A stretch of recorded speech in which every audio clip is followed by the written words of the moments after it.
The Dawnbreaker is one of the easiest and fastest dungeons in the War Within's lineup of Mythic Plus dungeons. But are your runs frequently spinning sideways? If so, here's a quick tip that many tanks may be unaware of. This will cost you a small amount of time, but it'll also save you a key break. Before we get started, just remember to tap that like and subscribe button to stay in the loop on future content and help support our growing channel. Alright, now generally your standard Dawnbreaker route is going to look something like this. We start off eliminating the two Nightfall groups leading up to the stairs. Board the Dawnbreaker, defeat both commanders at the same time with a heroism, mount up, fly to the nearby airships, take out both the Sureki web mages, fly back to the Dawnbreaker, gank the first boss, then fly down to the church.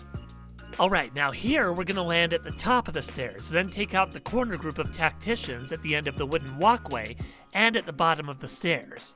Generally, you would do this section with 2 pulls, but if you think you can handle the third group of tacticians by the door, have at it. You may want to practice that on your key first though, and not someone else's. Next, we're going to clear to the first lieutenant, kill the lieutenant, eliminate the group directly outside the church, and then mount up and fly towards the second lieutenant. From here, most groups would land on the second lieutenant, but this can be tricky, since players need to dodge the tactician's black edge and survive the lieutenant's pulsing damage. Landing directly on the second lieutenant not only poses challenges with survivability, but players can also inadvertently pull the Shadow Walkers at the bottom of the stairs. This is where I mentioned earlier the cost of time to effectively prevent a key break. Instead of landing on the second lieutenant, we're instead going to land by the Shadow Walkers and pull both the Shadow Walkers and the Dark Casters. This will give us the percentage we need later. Now, not only do you have the area at the bottom of the stairs to maneuver, but you can also grab these tacticians without the lieutenant. You can only do this with a body pull. If you try to grab them with an ability, it will pull all 3.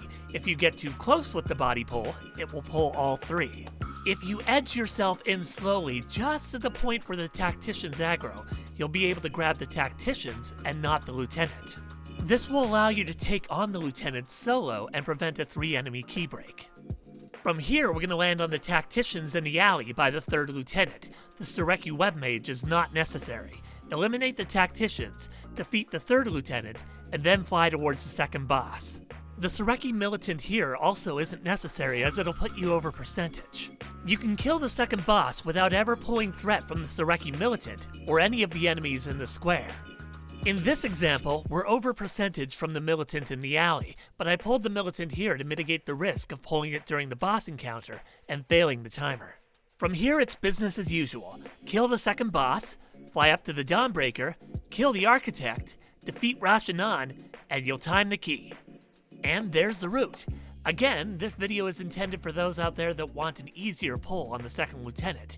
If you know anyone that's struggling with the Dawnbreaker for this reason, share this video with them and see if it helps. Until next time.